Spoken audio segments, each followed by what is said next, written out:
오늘은 세력이 매집을 할 때 나타나는 현상들에 대해서 설명을 드리겠습니다. 캔들에 대한 설명을 드릴 건데요. 요런 캔들, 윗꼬리가 길고 몸통이 큰 장대 음봉, 특히 대량 거래를 수반한 장대 음봉인 경우에 좋은 캔들이 아니죠. 주가가 올라갈 때 누군가는 많은 물량을 던진 겁니다. 차익 실현을 했기 때문에 이런 캔들이 나올 수밖에 없는데요. 이런 캔들이 고가권에서 나오게 된다면 좋은 캔들이 아닙니다. 근데 바닥권에서 많이 빠진 자리에서 이런 캔들은 나쁜 캔들이 아닐 수가 있습니다. 이후의 흐름을 보면서 이제 추적을 해야 되는 부분이긴 한데요. 방금 캔들이 나온 자리가 이 자리였고요. 6년 정도 기간 내에서 이 최고가를 찍고서 그래도 꽤 많이 하락이 나온 자리에서 이런 캔들이 나온 거죠. 중장기적으로 많이 빠진 자리에서 윗꼬리가 긴 대량거래를 수반한 장대 음봉이 나온 거고요. 거래량이 상당히 많이 나왔죠. 최대 거래량을 수반한 장대 음봉이죠. 여기서는 거래량에 주목을 해야 되는 거고요. 이후의 흐름을 한번 추적해 보겠습니다. 이런 윗꼬리가 긴 장대 음봉, 대량거래를 수반하면서 좋은 캔들이 아니지만 바닥권에서 나왔다는 거, 그리고 거래량이 상당히 많이 터졌다는 거, 이런 부분에서 관심은 가지고 있어야 된다는 거고요. 이후의 흐름을 보시면 또 어느 날 윗꼬리가 긴 캔들이 나옵니다. 장중에 거의 20%까지 갔다가 종가는 3% 정도 마감을 했습니다. 또 볼까요? 또 시간이 지나고 또 이런 캔들이 또 나왔죠.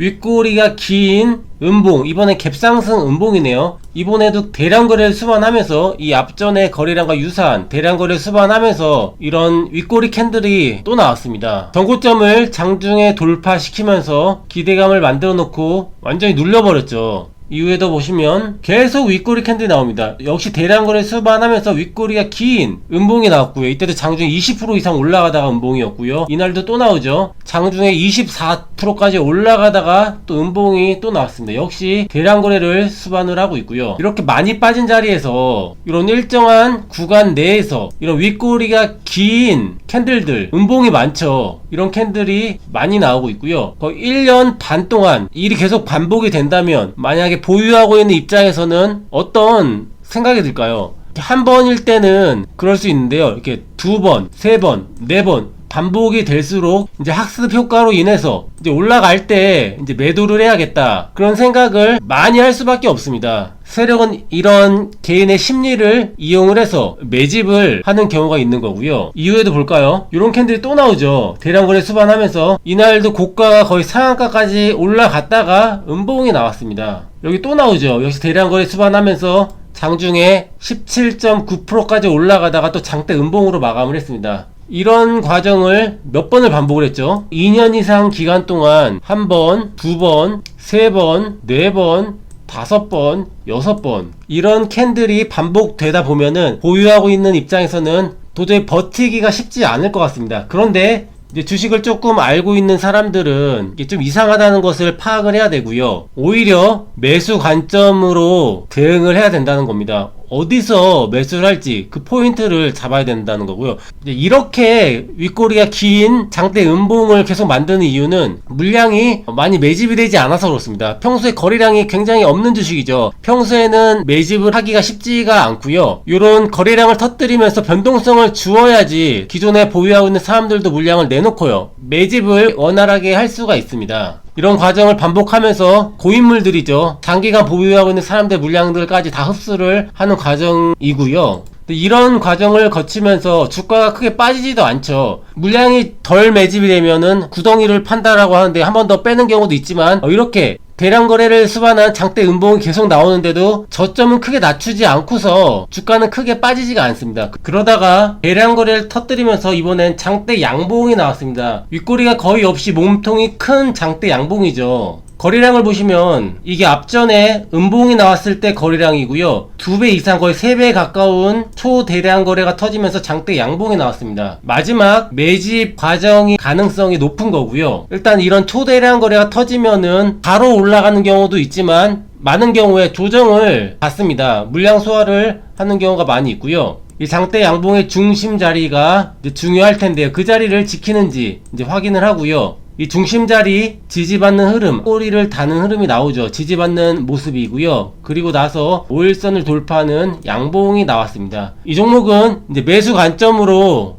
이제 이후에 봐야 되는 거죠. 그리고 나서 주가의 흐름을 보시면 결국 이렇게 많이 올라갔습니다. 2,000원대 주식이 7,000원까지 3배 이상 올라간 거죠. 이런 장기적인 매집 과정에 비해서는 생각보다 덜 올라간 거긴 하지만 이런 매집 과정을 거치면서 세력은 매집을 한다라는 것입니다. 다음은 동신건설이라는 종목을 볼까요? 이 종목도 이런 윗꼬리 캔들이 많이 보이죠. 이런 대량 거래를 수반한 윗꼬리 장대 음봉, 또 대량 거래를 수반한 윗꼬리가 긴 양봉, 여기도 윗꼬리가 있는 장대 음봉, 여기도 윗꼬리가 있는 음봉, 거래를 많이 수반하면서 이런 음봉 캔들이 많이 만들어집니다. 윗꼬리가 있고요. 이때 주가의 위치를 한번 보면 이 고점에서 이제 많이 빠진 자리에서 이런 캔들이 일정한 구간 내에서 나오는 거죠. 그러다가 이 종목은 한 번 더 구덩이를 팠습니다. 한 번 더 급락을 만들어냈고요. 이런 과정은 매집이 원활하게 진행이 되지 않거나 시장이 급락하는 경우에 이런 현상이 나타나는데 이때는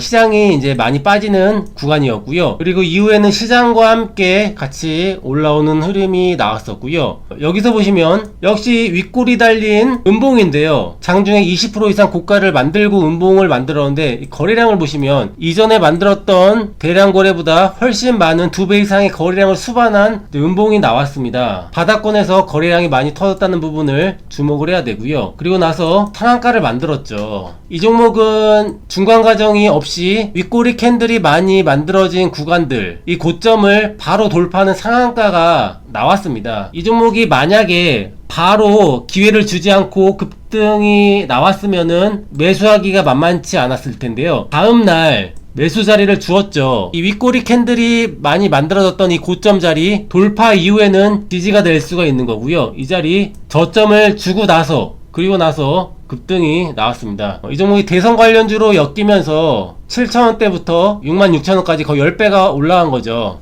결론을 말씀을 드리면 이런 윗꼬리가 있고요. 몸통이 큰 대량 거래를 수반한 장대 음봉들은 위에서 나오나 뭐 아래서 나오나 좋은 캔들은 아닙니다. 하지만 많이 빠진 바닥권에서 중장기적인 기간 동안 일정한 박스권 영역에서 대량 거래를 수반한 윗꼬리가 있는 캔들들, 대량 거래를 수반한 장대 음봉의 캔들들, 윗꼬리가 긴 양봉도 마찬가지고요. 이런 캔들들이 많이 보이게 된다면 그거는 세력의 매집일 가능성이 높고요. 이후에 대량 거래를 수반한 몸통이 큰 장대 양봉에 나왔을 때 이후의 흐름을 보면서 매수 구간을 노려야 되고요. 또는 윗꼬리가 많은 이 박스권 상단을 완성 캔들로 돌파를 했을 때 이후에 관심을 가져야 된다라는 것입니다. 무조건 이런 캔들이 나왔다라고 해서 세력의 매집이라고 판단하고 들어가게 되면은 지금 보여드린 종목들 굉장히 오랜 기간에 걸쳐서 움직이지를 않습니다. 그렇기 때문에 이런 세력의 매집 패턴을 알고 매집이 끝난 포인트를 이해하고 그리고 나서 매수 타점을 잡아야지 빠른 시간 안에 좋은 성과를 낼 수가 있는 겁니다.